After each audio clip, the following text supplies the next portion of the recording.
Hello there. Welcome to the Maker Manager Money podcast, a podcast about entrepreneurs, solopreneurs, founders, business owners, and business partnerships, from startups to stay-ups, to inspire entrepreneurs to keep going and future entrepreneurs to just start. My name is Kyle Knowles, and I'm in Seattle, Washington, recording at the Union in downtown Seattle.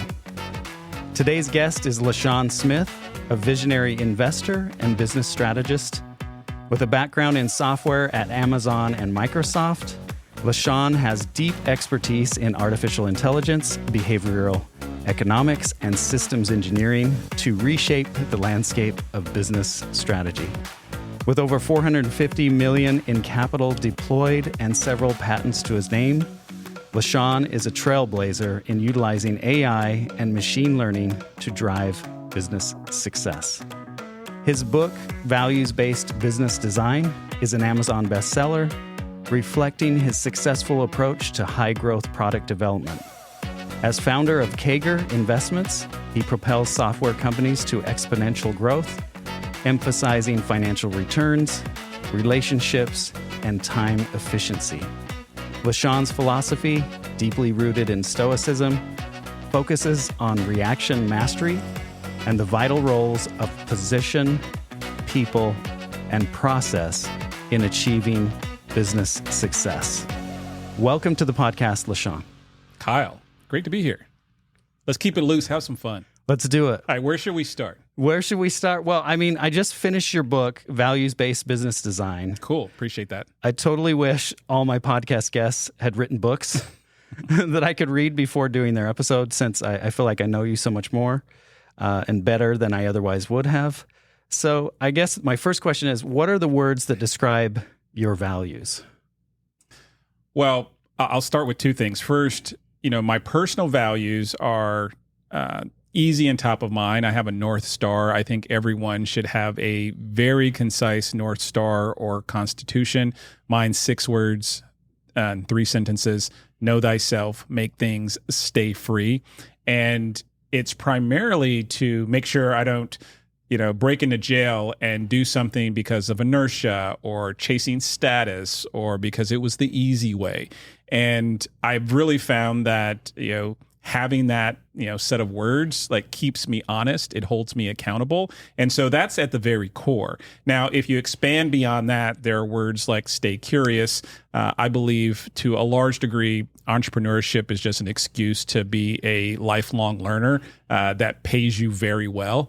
And so there are so many things around facing our fears, our self-development, moving without fear, being, highly transparent. These are all values that to me are non-negotiables and, not just nice to haves. You probably have been into a building that has nice furniture and it's good lighting. And then there's a culture poster that has some words on there. And you're like, do they really live this?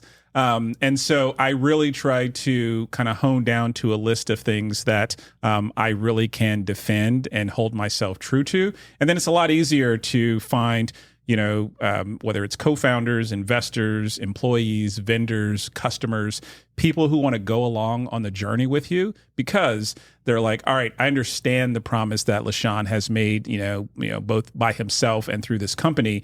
And I just think it's requisite in today's world that's hyper polarized for us to really communicate what we stand for before we get into telling and talking about what we're selling. I love it. I love the answer. And how many years did it take you to sort of arrive at your values then? Well, I will say, in the very young age, I had the hints of this, but I kept messing up and I kept violating my values, right? So it wasn't so much that you couldn't talk to, we could go way back, right? Middle school, high school. I had a couple things that, worked to my advantage. Is one thing, for whatever reason, and there's a couple of moments that happen in our lives that, leave a mark with us. But I just felt adults didn't know what they were talking about. And not like, hey, you're misinformed. There was just some weird energy where I felt they were giving me the answer that they wanted me to hear, the do as I say. And I was just like, I don't know about these adults. And so, that may have been misplaced, but it really gave me the confidence to just try out myself. And so early on, I had figured out that I should not listen to the crowd, but I couldn't articulate. And social pressures and other things would have me violating those all the time. And so the way I might reposition the question is, when did I start, staying true to my values? Mm-hmm. And that probably wasn't until my early 30s, right? Where I had enough confidence to say, I'm not listening to these people. And so that has been really the journey for me, not just to be able to articulate those, but to make sure I don't violate them. And I use that word violate kind of like aggressively, because you need to hold yourself accountable to whatever you say, right? And so for some people, and I've had this conversation with many folks that I, coach or mentor. A quick sidebar, if you hear me say those words, I have this flow of you coach folks with a framework, a toolkit, not very personalized. You mentor folks for their situation at hand. And then, if they've demonstrated that there's someone that you really want to kind of see get to the next level, you need to sponsor them. You need to use some of your social capital to help them open the next door. It's not enough to just give people advice. You have to put yourself on the line. And, there's a process to get to know someone, observe their behavior to see if that's worth it. But when I coach and mentor folks, one of the things I talk about is, all right, where do you really want to go? Like, you get to define where your destination is. I'm not here to tell you what winning looks like. But once you articulate what that is, okay, now I want to put together systems to hold you accountable, because you said this was your destination. And so many times I hear folks saying, well, I don't want to be in the hustle culture, or I don't want to work this hard, or I don't want, okay, no one's saying you have to do these things. You told me your destination was X. Is that really your destination? Or do we want to, go old school, change the directions in the Google Maps and go somewhere else? But if you're saying this is where you want to go, you want to get there predictably, you then have to ask yourself, how bad do you want that? I like it. So it's interesting because in the book you use two different words. I'm trying to remember the two words you use, the sort of intention versus your willingness to actually do the thing. When you talk about destination, right? Right. You can say, I value something, but then your actions are showing that you maybe don't value that. Can you talk a little bit about those kind of the discrepancies between one's actions and one's values? Yeah, I heard a great articulation of one small tweak you can make to how you commit to things, where you say, I will instead of I can. So if someone says, can you write this memo next week, by Tuesday morning? Can you join this committee for such and such? Can you go talk to this customer? Can you invest this money? All of those things, have an out. And if you say, I will invest this, now you're like, oh, I'm on the hook. And what you'll find yourself is communicating with more precision. You'll say, I will invest if these things are true by this date. Like, you'll find yourself forcing more discipline in how you communicate and clarity, because there's a commitment. I will. And so that's a good starting point. But if we were to kind of summarize, I think what is, for me, one of the most important takeaways from the book, it is really figuring out what values you're willing to go out of business to defend. And to me, this is where rubber meets the road. This is not just marketing copy that you get to change next year. You have to dig deep and say, what do we stand for? There was a great, I don't know how deep the science was, but there's an entrepreneur, his name is Patrick Campbell. He started ProfitWell, sold for a couple $100 million. And he did a study on simply applying more societal values to a company. So let's say you sell cupcakes, and what he found is if you go really hard at articulating the values, you can get a 20 to 40% lift on revenue. And I've I love that, because it gives us directionally a real number. What is it worth? to go and live your values as a company. And so that's a starting point. I think where it gets mixed up sometimes in the media is when we look at what's happening. This is top of mind right now with Elon. Folks are saying, hey, my values don't align with Elon. My values do align with Elon. Folks, like Disney came out with their financials over the last few days, and they said, hey, we've maybe over-indexed and alienated some of our customers. And my point is, I'm not on either side of the fence from a business standpoint. I just think if you attempt to say everyone is your customer, in today's society, it is going to be very hard to make all of those customers happy, because you're going to have like this homogenized, like watered down version of whatever you offer. And if you're a small company, and when I say small, this could be small in employee count, it could be small in top line revenue, but for the most part, if you're not working at a public company or some massive, 5, 10,000 plus employee company, you're probably small enough if the leadership has the courage to lean into this, and you can compete with a Disney in a way you couldn't, years ago, because folks are really yearning companies that say we stand for something. I'll give you one more anecdote. I think it was Downey. Or Bounty. It's one of these CPG companies. I don't want to get the wrong company, but recently they had made a commitment that said we are going to stand strong and plant a tree for every such and such action we take, to kind of make these paper towels. And that was in the ZIRP, the zero interest rate policy period. And what happens? Times get hard, and interest rates are at a different price point, and they released a press release saying like, hey, we're going to reposition this, right? It's like Tom's shoes saying like, we don't give the one shoe for every you buy. Like, you're just breaking the promise, right? And so the reason this values-based approach is so powerful is it's a proxy of trust. And so many times, whether it's marketers, salespeople, the founders themselves, they use these proxies, these words, to kind of infer what they stand for.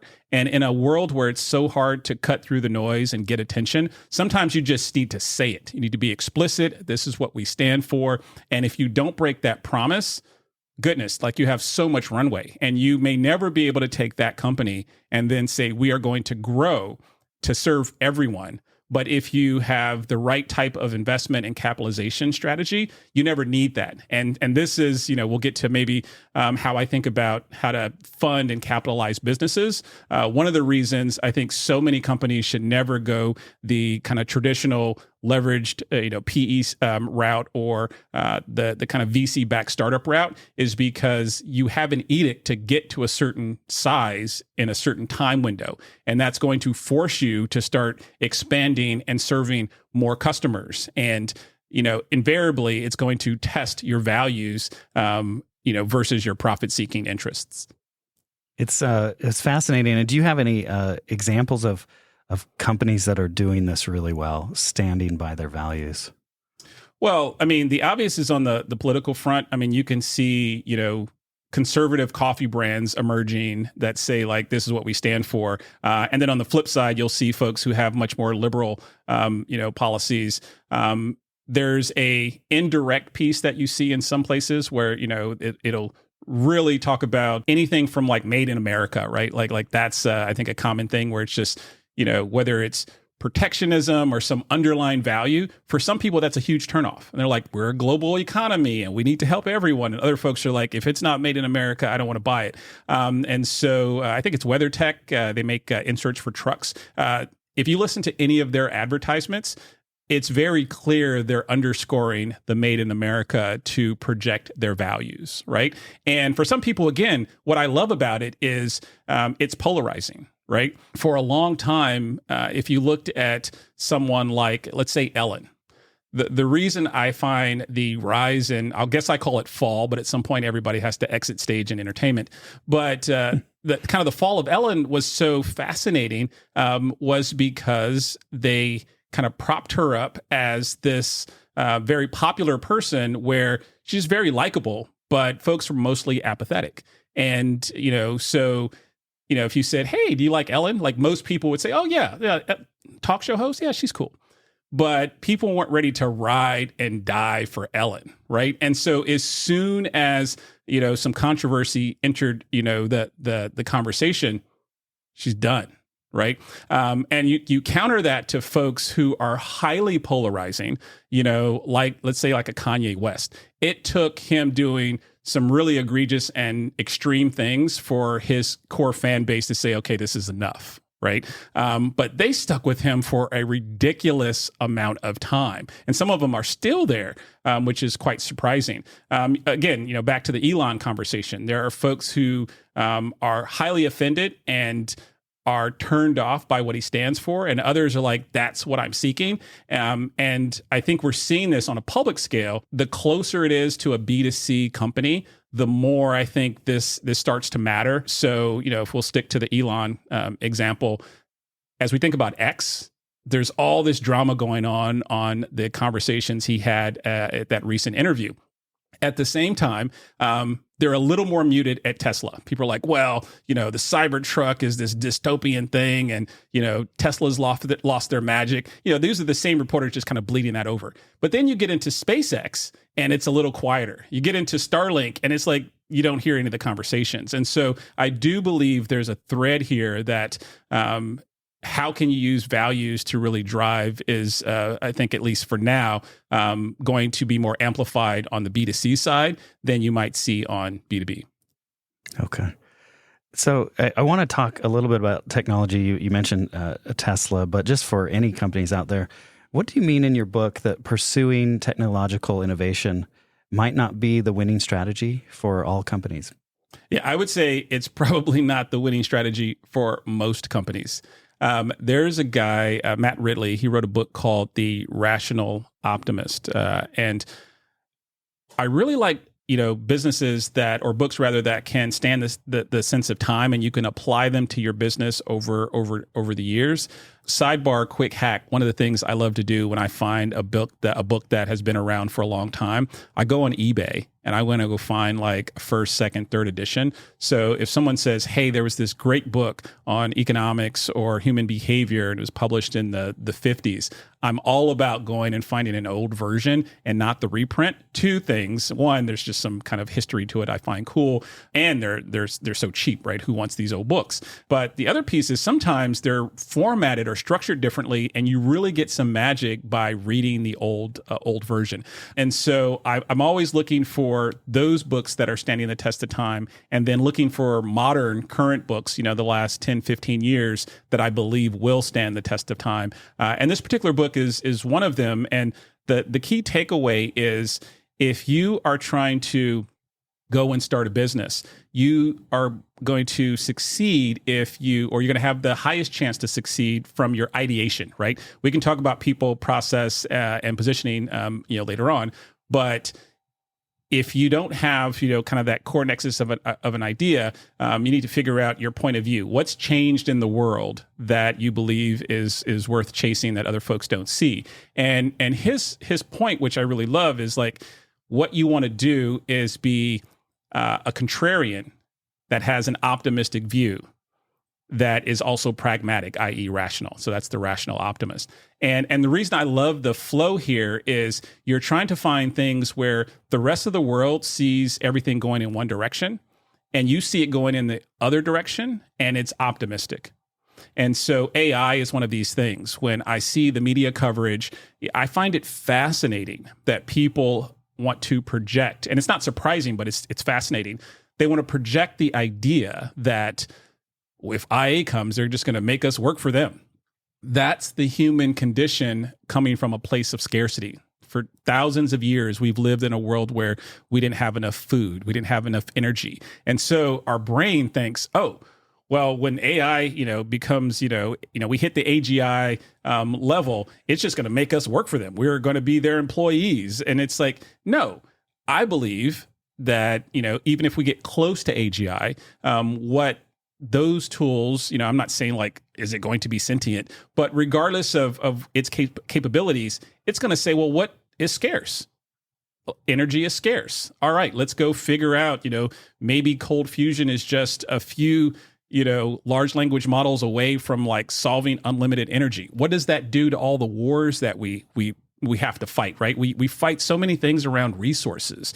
And so I think so many things could be reshaped. Housing could become dramatically cheaper if we could take, all sorts of raw materials and produce them without any constraints on energy, right?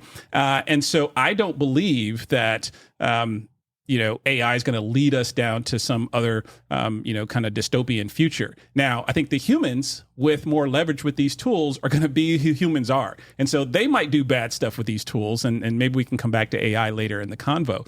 But if you have a point of view, and my point of view here with AI is that I believe it's going to be net positive, and the acceleration that we're seeing in potential job displacement, it's already happened in other industries, and regular working class folks are for the first time figuring out, oh my goodness, I'm going to have to reskill every 4 or 5 years. And that's the real societal kind of change that's going. And I look at that and say, okay, what are the companies we need to build for that? And so getting back to the book and that punchline, finding ways to not only, kind of see the world differently, but finding a way where you feel like this is a unique point of view. But I think the world is better as a result. And then while everyone is frozen in fear, you can take, massive action and go chase that. So then, all right, so what do we do at that point, as far as invention?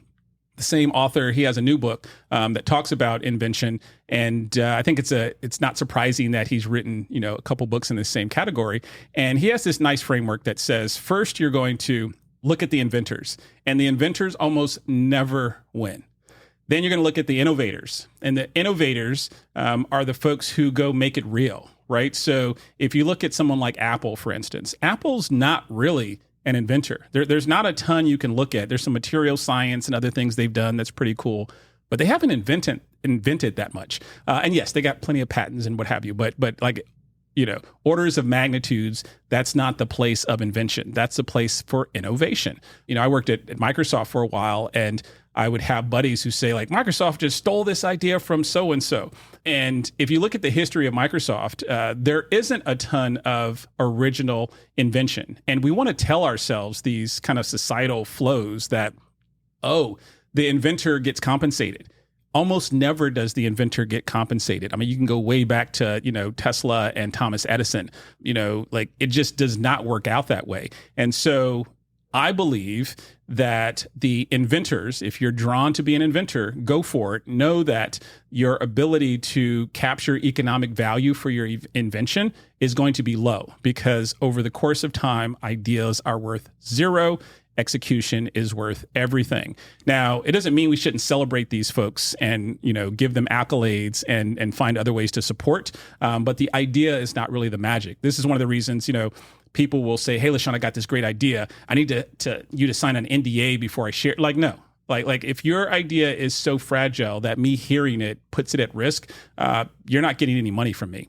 And so I take Matt's framework and I add a third pillar, and this kind of wraps it up back to your question, and add operational excellence. And so you can say, what business am I in? Am I going to be in the invention business? I'm going to do deep tech. I'm going to do something really complicated. It's going to take me 20 years of a moonshot to go figure this out. Am I going to be an innovator? And I'm going to bring the right messaging, the right production, the right, manufacturing efficiencies, all these things to go extract value? Or am I going to be just a really exceptional operator who knows how to find a market, communicate to that market, and deliver an innovative product to that customer? And if you look through those buckets, it's fascinating because it maps pretty well to the different type of businesses and capital sources. A lot of the inventors tend to be VC-backed type companies because they're chasing these moonshots. The biggest market cap companies in the world tend to be the innovators. People don't love to hear that, but it's like they have this labor and capital engine to go build things at scale, like the electronics in an Xbox or a PlayStation. Like, it's amazing because of all the innovation and cost controls and other things that happened. And then if you're like, all right, LaSean, we're all over the place talking all this macro econ stuff. If we get it back to like, so what do we actually go do? I'm saying, if you are not a big public company or you're on the VC train, so what do? I'm saying you should go don't invent anything, don't innovate anything.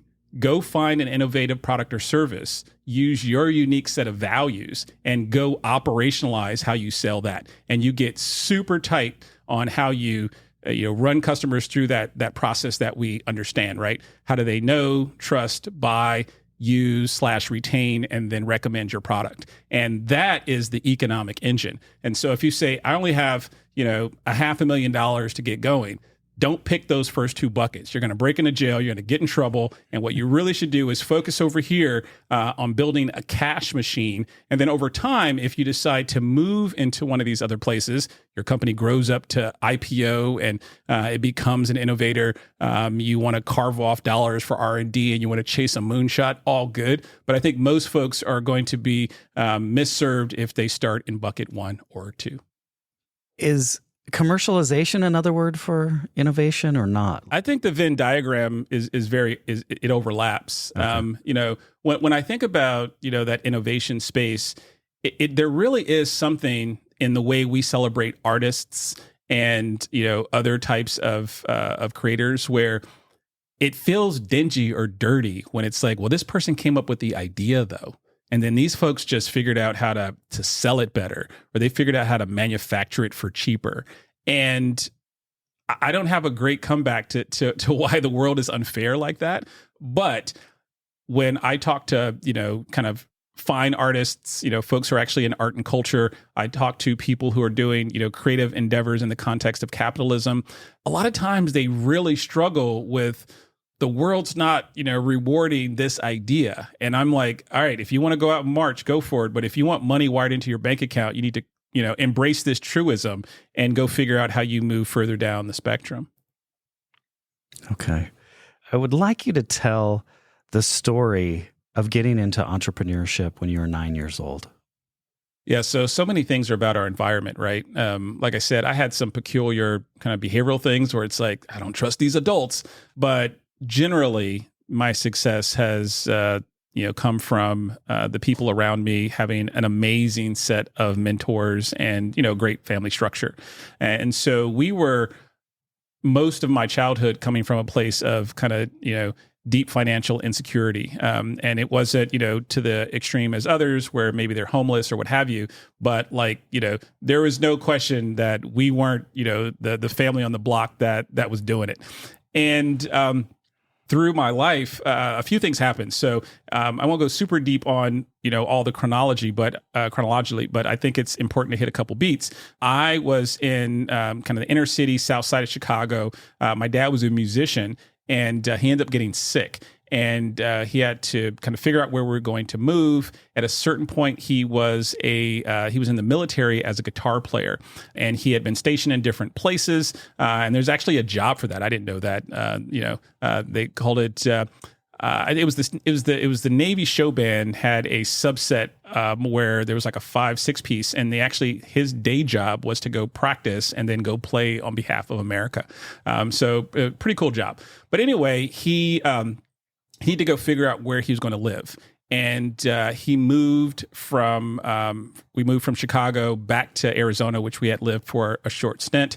And that's where, he decided to kind of reboot and kind of get settled in. And through that process of being a military brat, one of the things you learn is you got to meet friends quickly. You got to figure out I don't know any of you all, but hello, my name's LaSean, or you just go hide in a corner. And I picked option A. But through that process, one of the things that was always in my brain was, oh, I met a new person, ask them a question. I met a new person, introduce myself. And we were living in student housing. My dad was in grad school.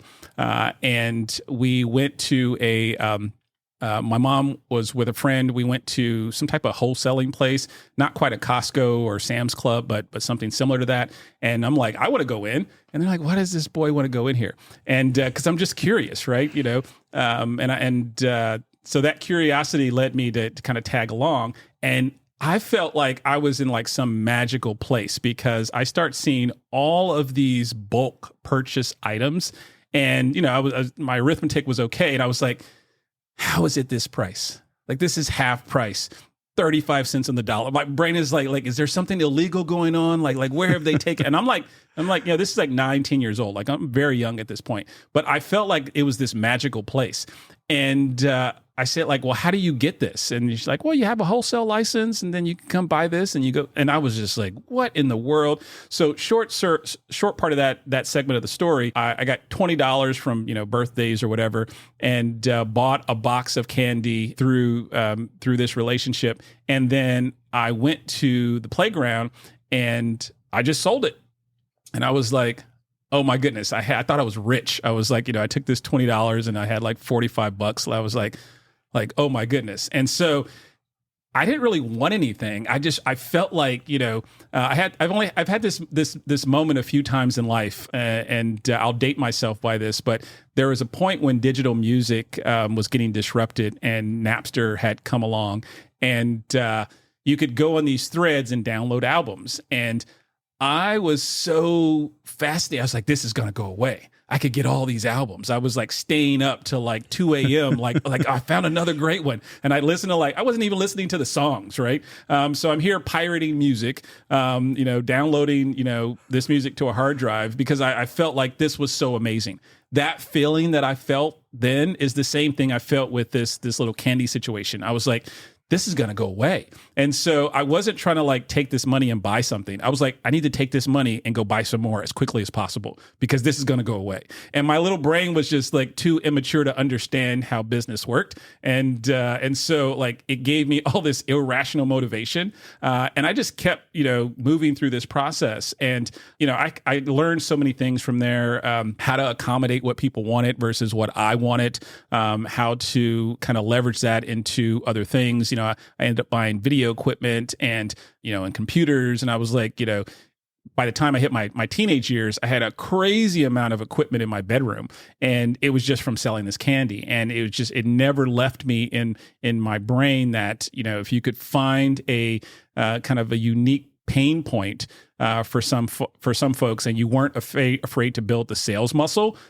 you would just have money. And for a long time there, I didn't even have a bank account. And so I would have, we would move from different places and I would have all this cash, in these odd little kid boxes and containers. And I didn't want my parents to quite know how well it was doing. And again, I thought I was doing something wrong, right? Now I wasn't paying taxes, so I guess I was doing something wrong there. But I was like, oh my goodness, I had all this cash. And so through that process, what I, again, really took away was you could control your destiny if you could find a good problem and weren't afraid to sell. And that's kind of permeated through, a number of steps in life.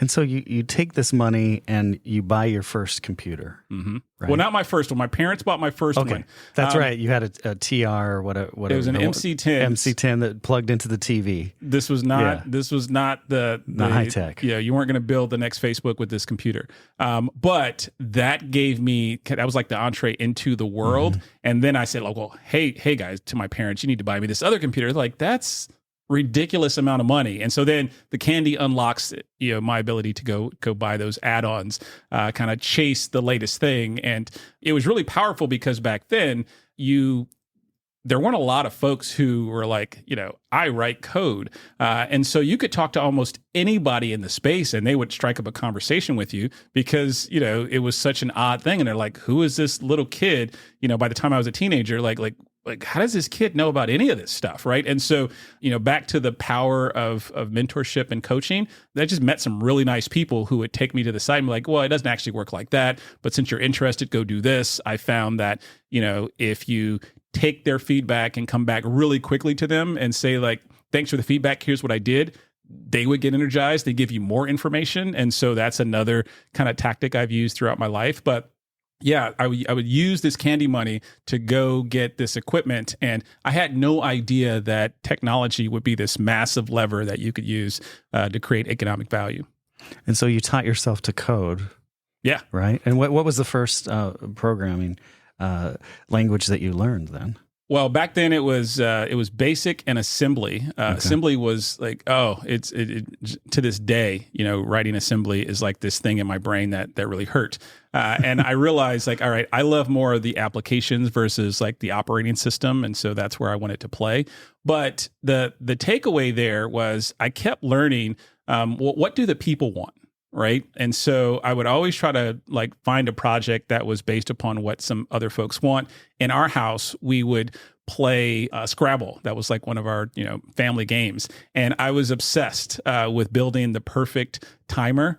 And I, in my brain, I'm thinking everybody, plays Scrabble twice a week at their house. And so I have this massive market, like so many things that were really intelligent on my side. And then so many things were like so dumb. It's just like, all right, I was just way off base. But I was so convinced that everybody was off playing Scrabble in their homes. And I was going to build the perfect Scrabble timer because we played time-based Scrabble. And so I was always rebuilding this app over and over and over. And my mom would get frustrated because, not surprising, sometimes my little app wouldn't work. And she's like, LaSean, can we just play the game? Like your thing doesn't work. And I had, this is like a old school computer. So I'm like bringing the computer over there to the table. And they're just like, okay, just let them get through a little bit more before we cut them fully off. But those were the types of problems I was solving. And for anyone who's into marketing, here's a little quick hack. Folks may be familiar with the copy method where you actually, through rote, type what other great writers write, and you force yourself, usually by hand, to actually write great copy, and it will actually train you if you get enough reps on how to be a great copywriter. I actually did that with code. I would get these magazines and these printouts of code, and I would just type other people's code for hours. There was no great debuggers or any types of tools then. And so stuff would break all the time. And it was just those reps that really helped me kind of get good. And the thread, whether it was, writing code or, learning how to sell to people, is that those iterations and those repetitions matter.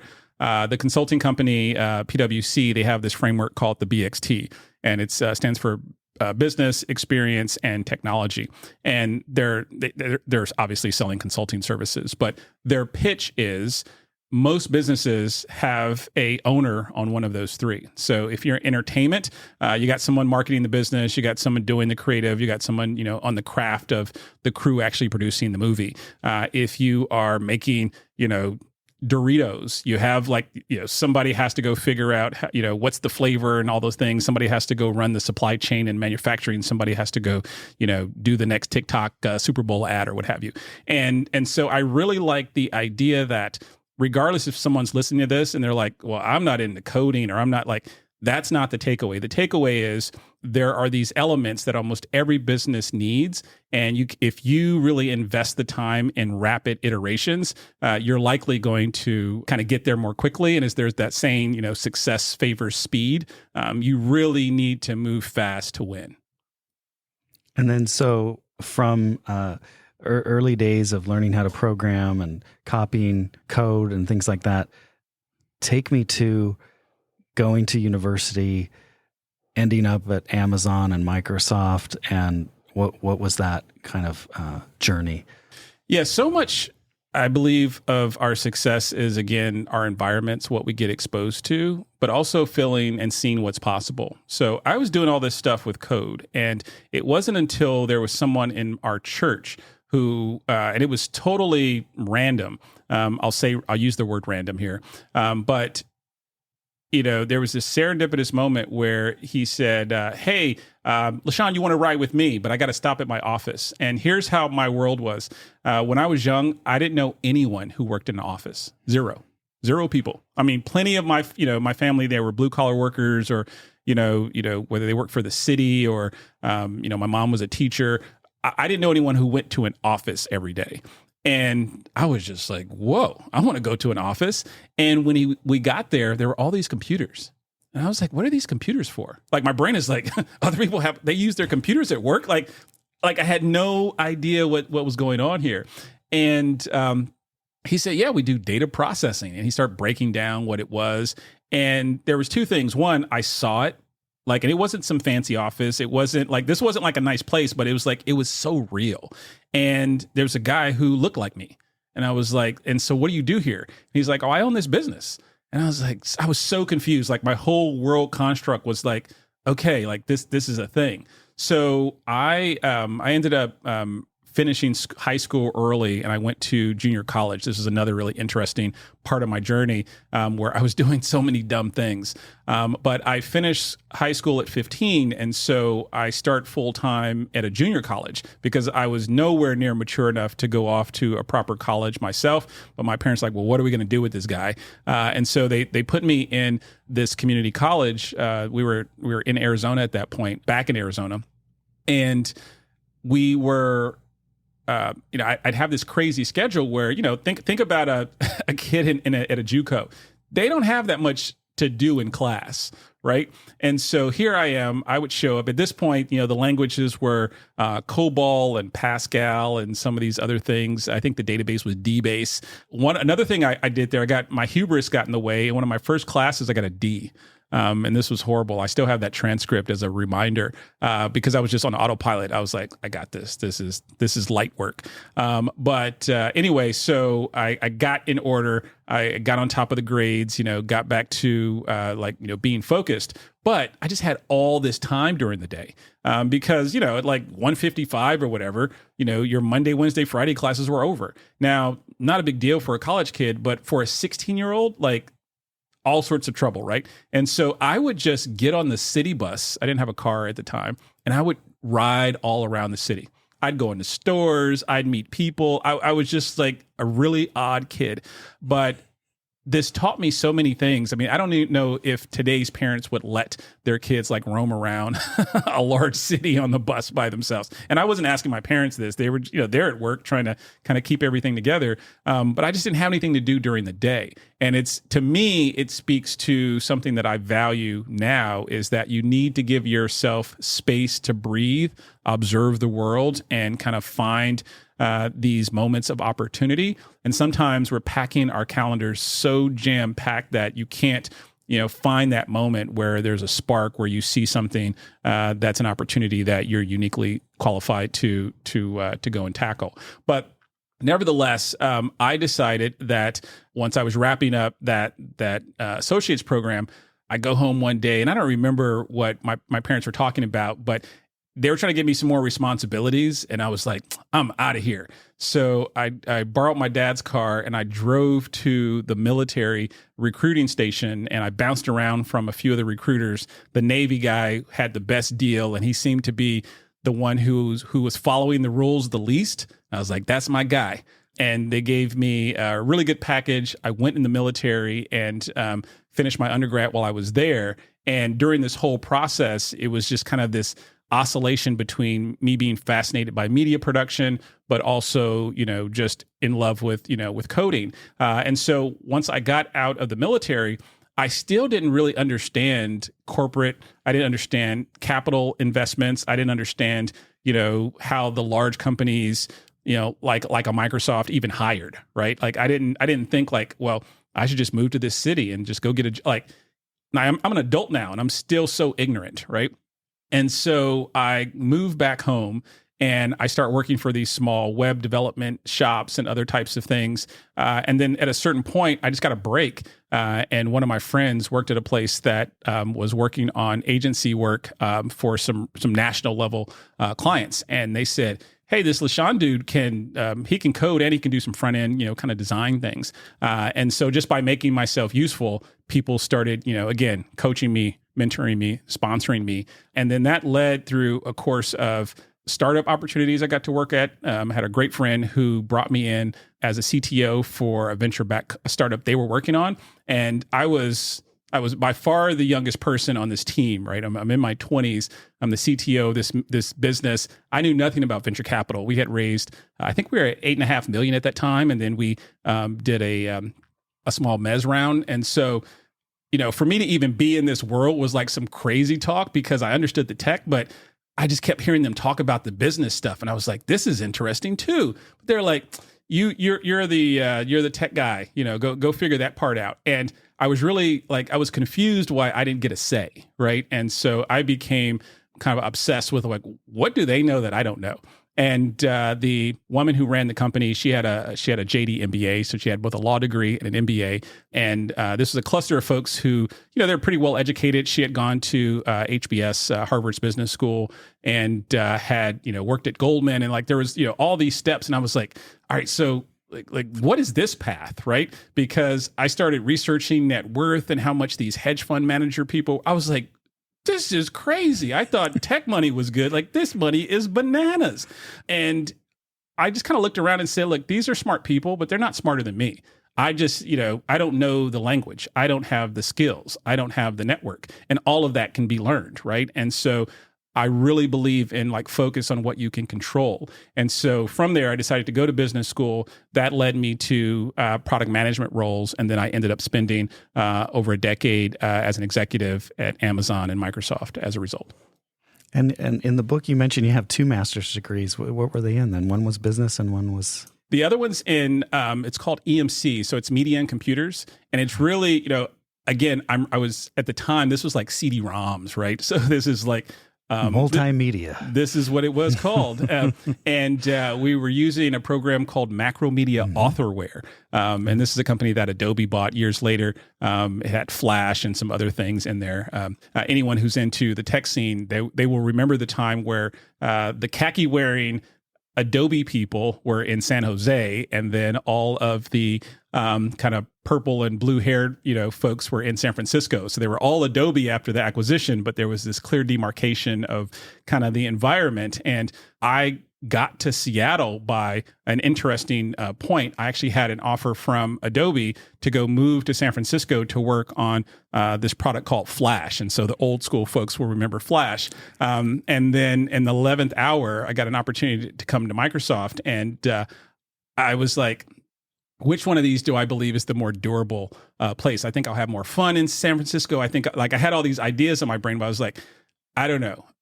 I have all these historical reference points, and I was like, a place that someone like Bill Gates built is probably going to teach me more than taking this other job.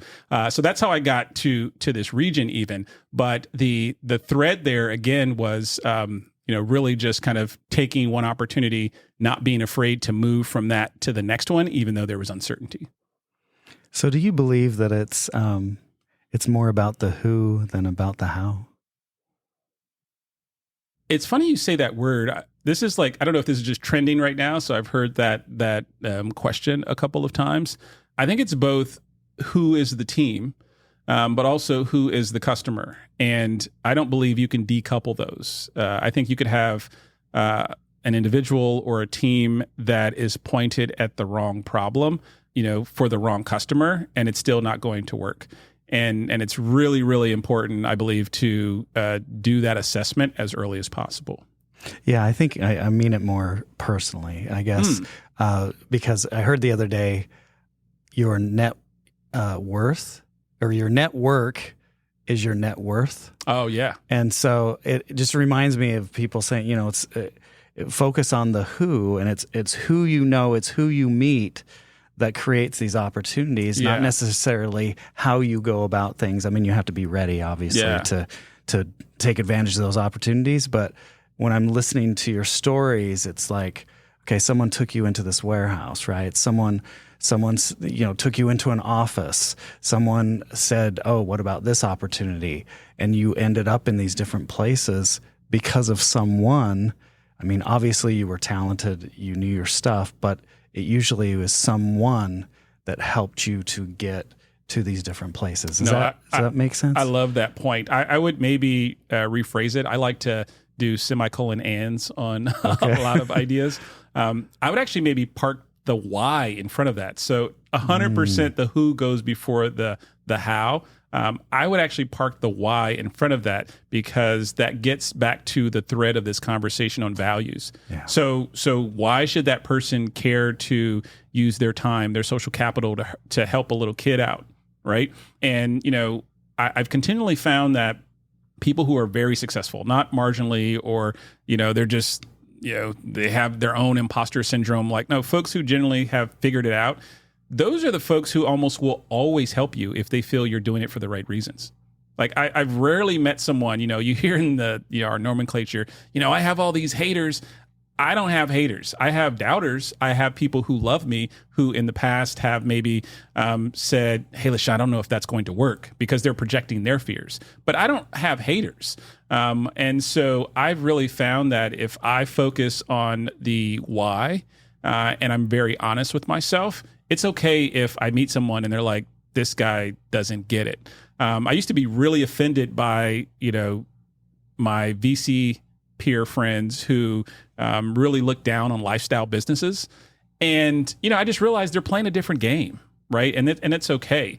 And it doesn't matter that, I choose to move very differently. I'm not a big believer that OPM, other people's money, is the best way to get to your first, kind of 7 figures of liquidity. I think there's so many other, more predictable ways.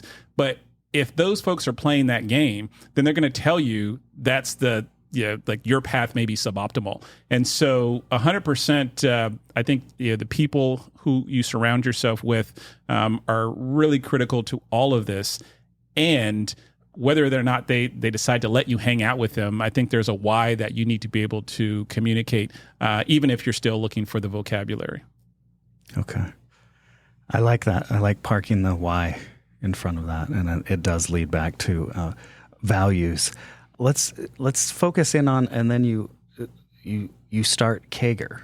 Yeah. What was the shift from, you're working for, some very stellar companies, right? Amazon, Microsoft. What was the shift, and what was the turning point for you to go, I'm going to go out on my own and do this? Going back to basically your roots of being an entrepreneur as a 9-year-old, right? And what happened in your mind to have that shift and go become an entrepreneur? Yeah, well, one thing I will not give many things I will not give myself credit for, but one thing I have to say out loud is I'm fairly risk averse, all things considered. I take a very measured approach to things. However, I have strong conviction. And so, back to the young version of me where I thought adults didn't know what they're talking about. I still don't think they do, including myself many times. And so when I see the media covering things, or I see a CEO on stage at a keynote, or I see I know at this point, it's not always just ulterior motives. Many times they just aren't informed. They're moving with incomplete set of data. And so I have found extreme conviction that if I believe the way I see the world is right, I'm not going to listen to other noise, right? And I don't know if that's a superpower and a kryptonite, but it's definitely part of how I move. And the part I wanted to call myself out on is I didn't say like, all right, I've learned all of these things, now it's time to go in entrepreneurship. I've had entrepreneurial experiments, is what I like to call them, in between some of these jobs, right? So I've started, 4+1 companies. 2 of them failed horribly. One of them was an acqui-hire. One was a success, a sale. And then the 5th one, I wasn't really the operator. It was just one of my first kind of all-in investments, and I had to shut it down. And so it wasn't so much like I learned all these things, now I'm ready to graduate to capital allocator and becoming no. And so what happened was I first started to, one of the first businesses I started was, beyond all these little side businesses, like real businesses. I started an agency, and I just kind of gave up because I got burnt out really quickly. Then I went back to a job. The next business was a music discovery service, and we were kind of too early, even though we had good talent and some other pieces, and we just couldn't crack the customer acquisition cost, kind of nut. Next was an SMS to big screen startup. So we were trying to do kind of stadium interaction where, a big sponsor could go and sponsor some game. And what did they get out of it? They would get all these SMS numbers so they could retarget them. That was actually not a bad business, but we ended up doing an acqui-hire, and someone bought that. Then I started and sold a mobile enterprise company, and that was the first time where it was like, oh crap, there's like some real money in my bank account. Right. And I did a bunch of stupid stuff. Now, I did have a great mentor who was like, LaSean, don't buy anything dumb for a year. Like, just let that money sit there. Don't worry about inflation. Don't worry about, I got to go hire a money manager. And like, he's like, don't worry about it. He's like, you're going to make more mistakes trying to move quickly. You need to go get educated, not just on who are the right support structure folks to put around you, but, how do you want to leverage this? Do you want to move into capital preservation? Do you want to use this to go, find your next win? Do you want to start giving back now, or do you want to give back later? Like, all sorts of questions that I was coming from such a place of ignorance on just how to use and like have this type of money that like in my brain, it was like, oh my goodness, this could be very stressful just to even navigate, all of this. But I did do stupid things and I just got lucky. I invested in multiple feature films. We were able to do pretty well with that. Knowing what I know now, I was like, oh my goodness, that like, no way should I have done any of those things. Another thing that I invested in is a couple spec homes. And it turned out that what I learned is I really don't like real estate as a job, right? So I think this is another know thyself type piece. You might hear a bunch of folks are like, oh, real estate is the way. It is a way. Mathematically, it is one of the best ways. And I know LaSean doesn't need to do it because it just does not interest me. It's too much admin and paperwork, and the sales part of it is like not differentiated enough. It's regulated. Like, there's so many things about it that I just don't like. But I don't look at it like you shouldn't do that. I look at it as I know myself, I should stay away. And so I did all of these things. I started angel investing. I've probably done about I'm over somewhere in between middle 30s to maybe just below 40 angel checks that I've written. And so to write that many angel checks, you have to kiss a lot of frogs and, look at a lot of deals. And so through all of this, I was moving in and out of jobs. And I like to remind folks, it's not that the job you may have sucks or the job that you have, doesn't have enough financial upside. So you have to start a business. Make sure you double check that your skills aren't applicable in some other industry, because maybe you just bet on the wrong industry. And I was just reading a LinkedIn post from a friend that he sent me and was talking about, someone had this job making a couple $100,000 and they're like, I didn't chase the next promotion because I would only make $250,000 more and it wasn't worth the 70, 90 hours. Instead, I learned real estate and the whole narrative makes sense. The piece I call out is to remind folks, while there are many industries, likely most, where they're going to overwork you, not compensate you properly, there are other places where the tailwinds of that industry are just amazing, and you would be startled by how much an employee can make at certain places. I got really lucky. So I ended up going back to Microsoft after I sold that company. And in corporate, they give you these things called RSUs, restricted stock units. And I came in somewhere around $35. And so anyone who knows the Microsoft stock price today is like, that was a crazy run, right?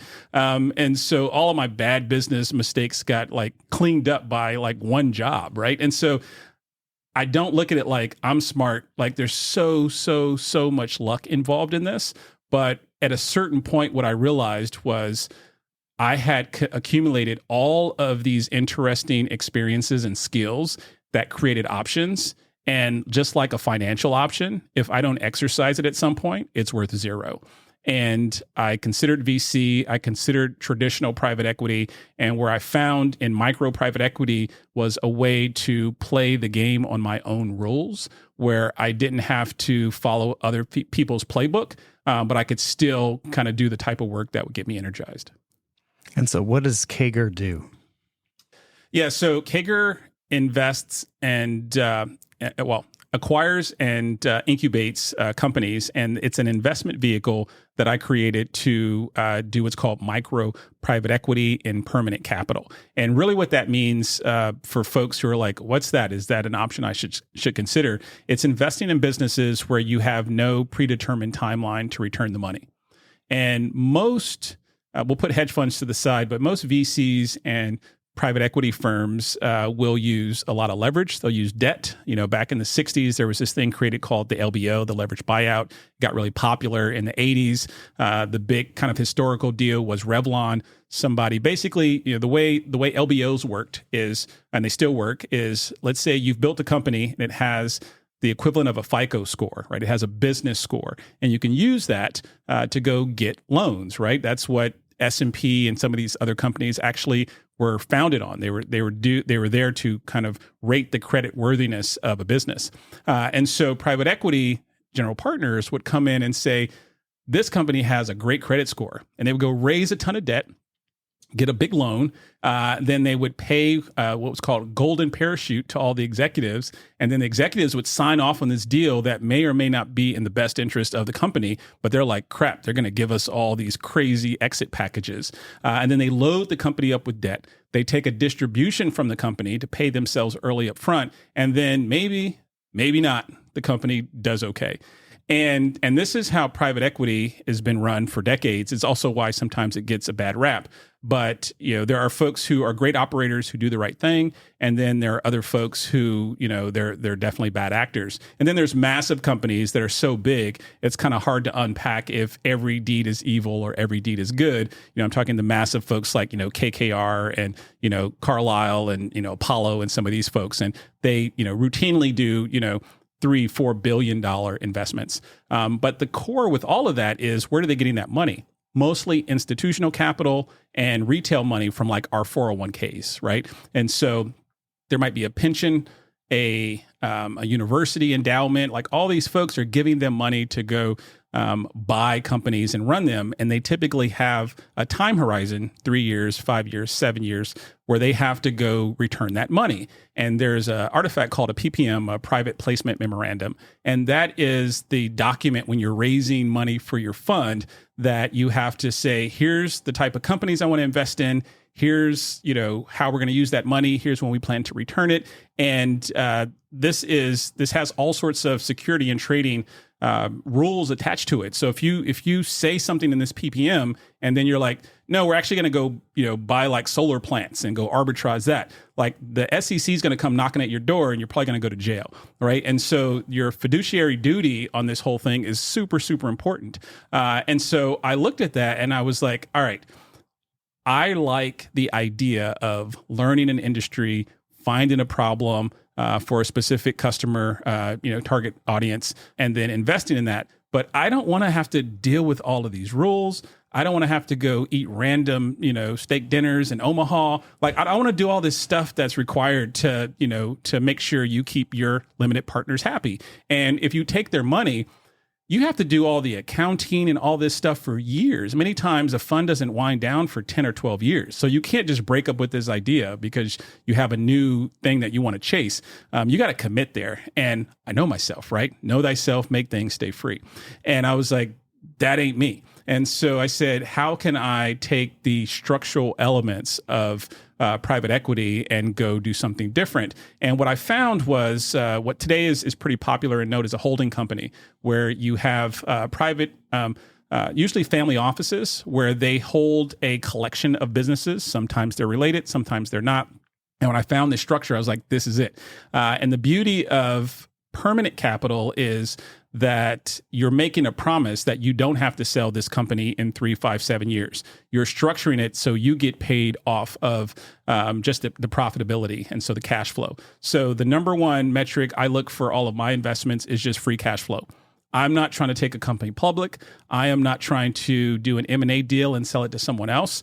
I look at very small deals that most folks will ignore, typically under $5 million of enterprise value. And so the beauty there is I can be pretty sophisticated in a space where there's a lot of unsophisticated people. And at the same time, there's so much deal flow because so many people have something to sell. Now, there are people who sell companies because the company's trash. Like I said, people, process, position. They're not selling to the right folks. The talent or the management team is not the right set of people, or their go-to-market is weak. So those are just bad companies. I don't really love turnarounds. But there are other times where the owner is aging out, or there's somebody on the cap table of the company that needs to get off. So maybe it's two people who founded the company. One of them wants to leave, the other wants to stay. You can buy out the shares of the other co-founder. Other times, it could be a VC or someone else who's like, listen, we need cash because this is only going to be a 2x and our portfolio needs to invest in 20x or 30x companies. So we need you guys to liquidate, go do an acqui-hire or something else so we can get this cash to go invest this into another company that can maybe hockey stick. So there are all these reasons for why a company might go and want to sell. And what I found along the way is there's a really sweet unserved area of helping businesses start, grow, and sell themselves. And so that's kind of the mission that Kager is on right now, is to go find companies I can acquire or incubate that help other companies start, grow, and sell. And it's really just a culmination of all these things we've talked about. I've looked at so many different types of businesses. I'm fascinated by prop tech and construction trades.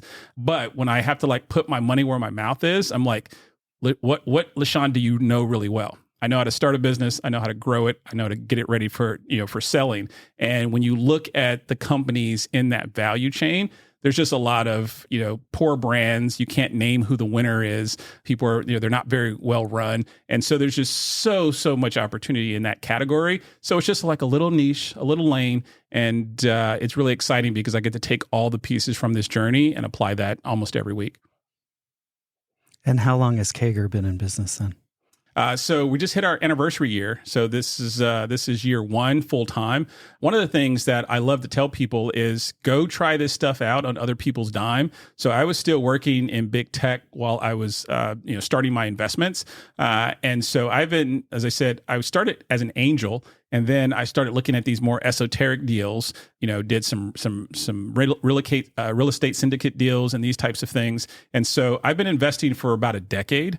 And the other piece that we didn't talk about is at a certain point when I was in corporate, I was given a checkbook to actually invest on behalf of other companies. And through that lens, I've invested, hundreds of millions of dollars. And so you get forced to learn how to deploy and allocate capital when that level of pressure is on you, because you're writing checks for others.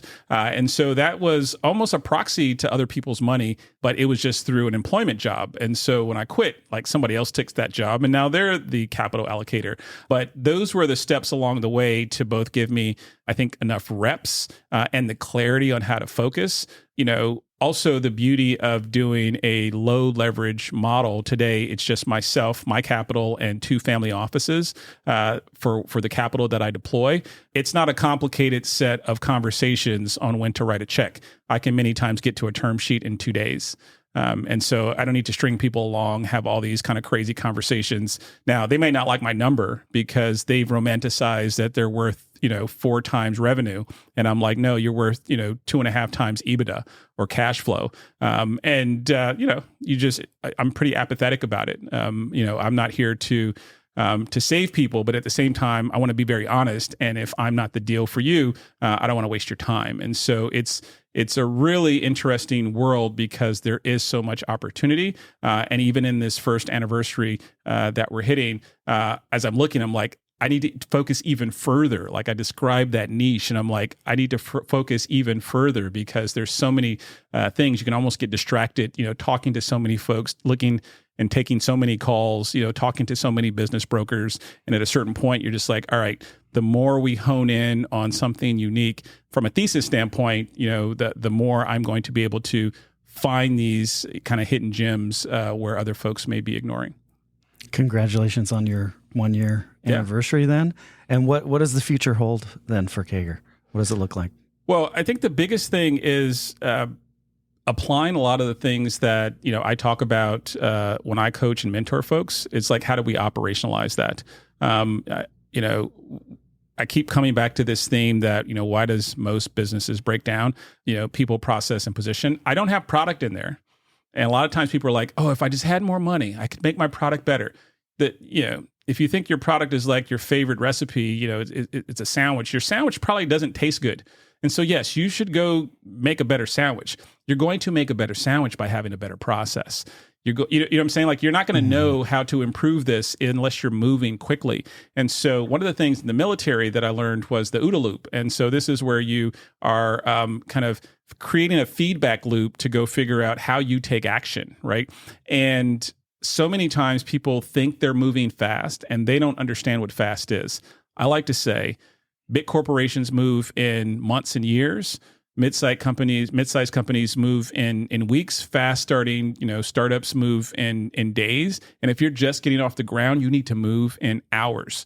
And so, because the more you increase the signal, collect some information from a customer, feedback, what have you, you go create an experiment, you go deploy that to your product or service, you go test if it works, and then you go get more feedback from them. Like that flywheel, if anybody brings me a business and the structural nature of that business says like it's going to take them 6 months to build something, and then we're going to go put it in front of the customer, then we're going to see if they like it, and then, oh, that's not enough, we got to do some type of marketing campaign to make them know that it exists. That's way too slow. You're going to run out of cash, months later. I want to see businesses that can run, in like days. Like, we can run experiments in days, because then we can compound our way to success. And that's the nature of the name of the company. Compound annual growth rate is the name. That's what CAGR stands for. It's a term, that the finance nerds might connect to. But I look at it as like, we're not just compounding the cash, we're compounding the product. But also, we are compounding relationships based on trust, because folks showed up for those values. And so all of this is connected. And the way you connect some of this qualitative, kind of touchy-feely stuff on the values with like core finance and process automation, like, to me, that's the thread that can really make a small business kind of stand out and be successful. And I'm trying to bring that to more of the CAGR companies. You use Slack as an example. Yeah. And the two things that they did, right? They listened to their customers and they basically iterated within 24 hours, right? There you go. How did you say that in the book? It was listen to your customers and add value within 24 hours. Yeah, exactly. So if you, don't have a team culture, or maybe you're a solopreneur, you're just getting started, you might want to think, oh, I'm going to go write this down later. I'm going to go and I'm going to think about this. And it's like, no, you need to take action, right? There's, great training. You'll hear folks who come from, the finance or investment banking world.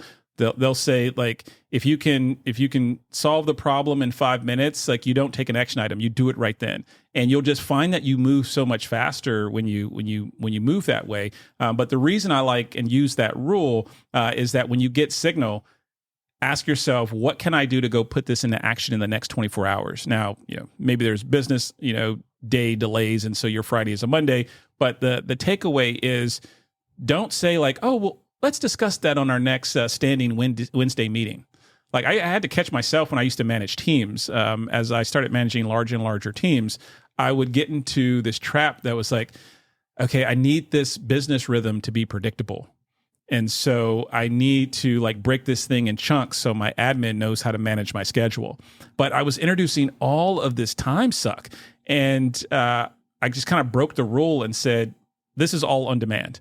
When you all get this signal, go escalate to me if you can't make the decision on your own. And if you can't make the decision on your own, let's ask ourselves why the process is leading to that point of view. Because they should only come to me, as you've heard, probably politicians and CEOs say, the leader should only be getting proposed the impossible questions. Because everything else people should have sorted out already. And even those become lessons learned to model behavior, to say like, here's how you could go solve this in the future, because you need your organization to be a decision-making machine. And so when you force yourself to think the next day is when I have to take action, not the next week or next month, you'll just find yourself moving so much more quickly. All right. There was so much more to get to. We're running out of time. I do want to ask a couple more questions, then I've just got a lightning round of fun questions to get to know you a little bit better. But is AI, or the possibility of especially generative AI, I kind of feel like it's an opportunity for companies to get better, right? Because you can't really apply efficiencies that maybe AI will bring to you unless you have those processes those workflows, those kinds of, you can't optimize your business unless you've got those all documented. You can't just say, oh, we're going to apply AI, but what are you going to apply it to? So do you feel like this is a great opportunity for businesses to get better just in order to, apply AI? Get those the processes documented, get their stuff together. I feel like it's a great kind of reckoning because people that have that together can immediately apply AI to those workflows and automations. People that don't have their stuff together can't. No, bingo. And Kyle, you're hitting it on the head on documenting the process. I've seen multiple times at big companies where a large consulting company comes in, a Deloitte or an Accenture or somebody to help document process. And a lot of times it's not because the process is so complicated. It's because no one in the company has the courage to simplify. And they're like, well, if we actually move and automate this, what about Barbara's department, right? And all those people and, John's over there. He's a great guy. All these weird interpersonal things happen. And it's really hard, I think, for some people to really detach the humans from the process. But it's so important. And I don't think you need a special tool. There's all sorts of dedicated process documentation software. Just go open a Word doc or a Google Doc and get that thing kind of stubbed out. And I think for every step, a really key piece is making sure you understand what metric you're going to measure for each of those steps in the process, and then what your target is. What does good look like? And that alone is so powerful. I'm surprised there aren't more consulting companies who, they're basically a fractional process officer, because it's not so much about, oh, you need to be an AI expert. I believe you need to be an expert, process engineer.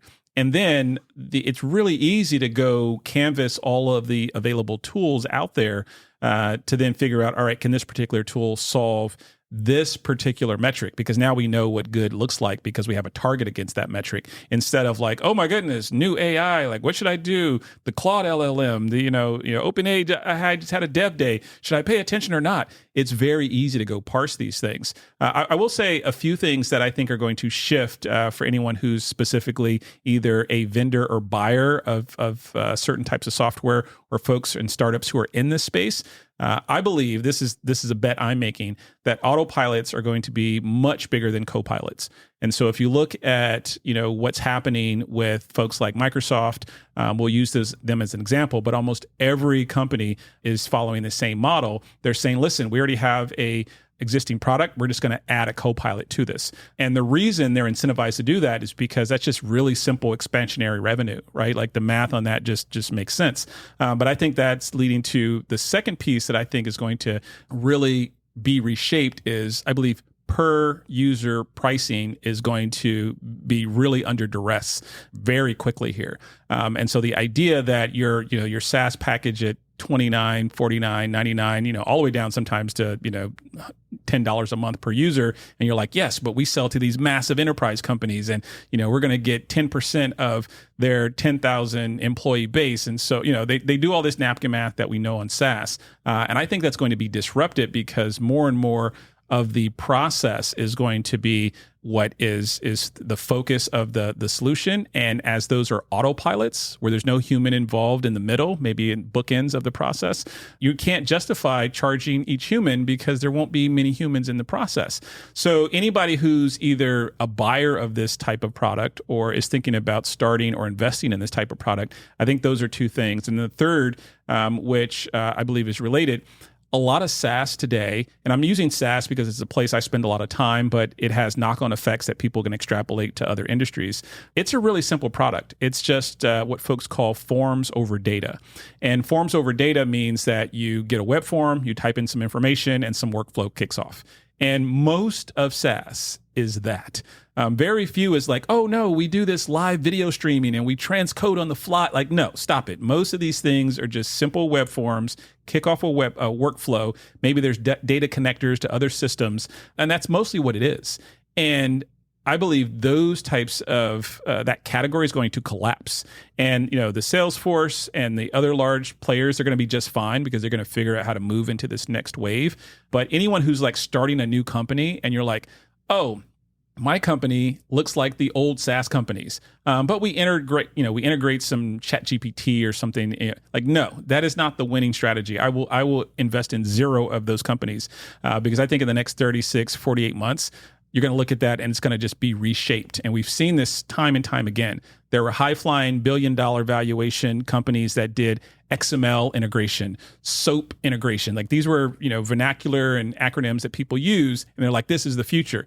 And then little tiny things like JSON came and are like, oh, we don't need, pre-structured data. Just throw your data in this little format. And I'm, these are technical pieces, but I'm saying this is going to happen all over. So thinking from first principles, not saying like, well, we've always done this in the nonprofit industry. We've always done this in my manufacturing business. We've always done this in my professional service. Don't assume that the old way is what is just going to be supplemented. I think some of these things are going to be totally rethought.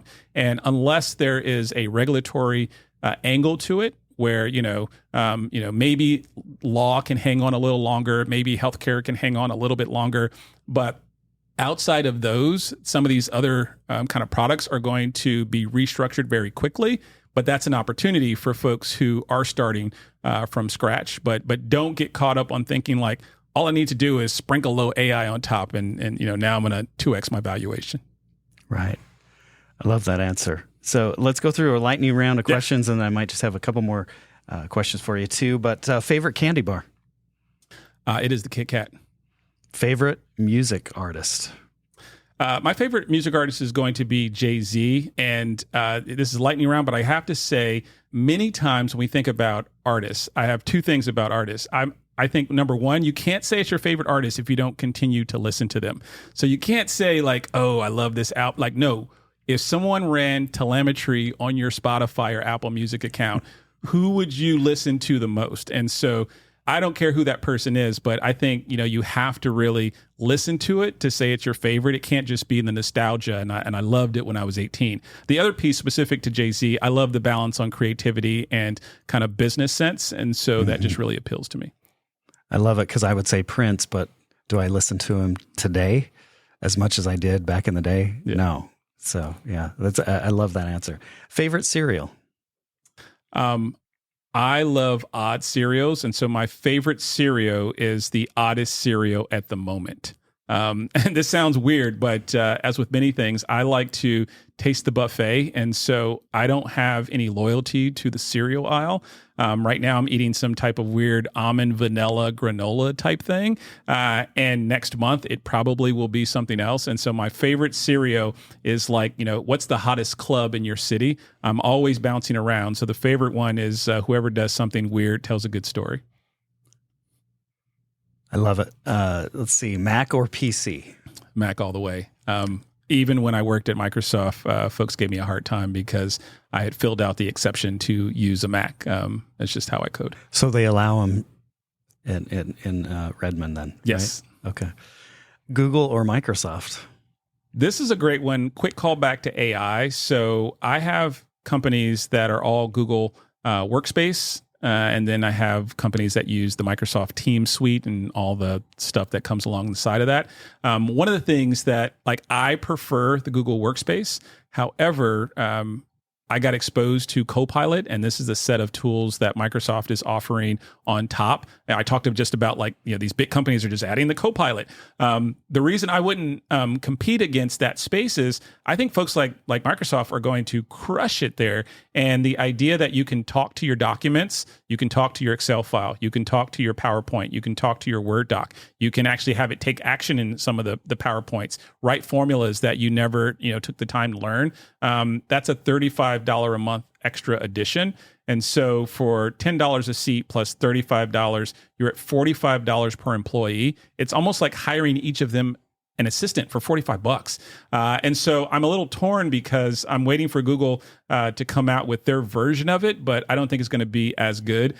So if it's AI augmented, I go Microsoft. If it is kind of bread and butter, simple, I go Google. I love that answer. So dogs or cats? Cats. Dog lovers, don't shoot me. Phantom or Les Mis? Les Mis. I don't like musicals, and I own that Blu-ray, and I don't know what it is. I just, there's just something about that story that connects. Maybe it is this narrative, right? Of like, you can make it in all sorts of environments. And that's a thread that resonates with me. What's the book that you recommend the most to people? For folks who have run across a book like mine, that's very simple to read. It's simple to read on purpose because I want it to be more accessible. And so when I think about book recommendations, there are all sorts of books on like Stoicism that I don't recommend to people because they're complicated reads, or econ books that there's so much goodness in there, but it's just like no one's going to finish it. And so I really start from, will someone finish this book? And the book that I recommend the most often is The Psychology of Money. And it's a relatively quick read, but it's very, very easy to read. And the punchline of the book is mostly money and money making is a skill paired with our behavior. And you probably heard the statement, you haven't really learned something until you change your behavior. Like you can have knowledge accumulated, but you haven't learned it until you've demonstrated that your behavior changes. And a lot of what's broken, whether we come from a privileged background or from, some type of traumatic environment in our relationship with money, so many times that your behavior, what's screwing you up. The privileged person may be greedy. They may be blindsided because they're like, I can't lose. The person who comes from a place of scarcity may not move with confidence. And I love that book because it really just exposes that we don't have a lot of fingers to point on why our relationship is broken. But if we really understand that it can be reshaped, we are in control. I love the stoic nature of that. We can react in a different way. And so that's a quick read that I think a lot of folks can get benefit from. All right, LaSean, so thank you for being here. I could talk to you for hours. It's very fascinating, the stuff we're talking about. We didn't go down the rabbit hole on some of the things I wanted to get to. But you say in your book, and I'm quoting here, people are willing to pay not just for the right to say they own something, but also for the right to have an experience that creates new relationships and memories. And I can't tell you how much that resonates with me. This has been so awesome. I feel so grateful and privileged really to be here and to have the chance to meet you face to face here in Seattle and learn from you.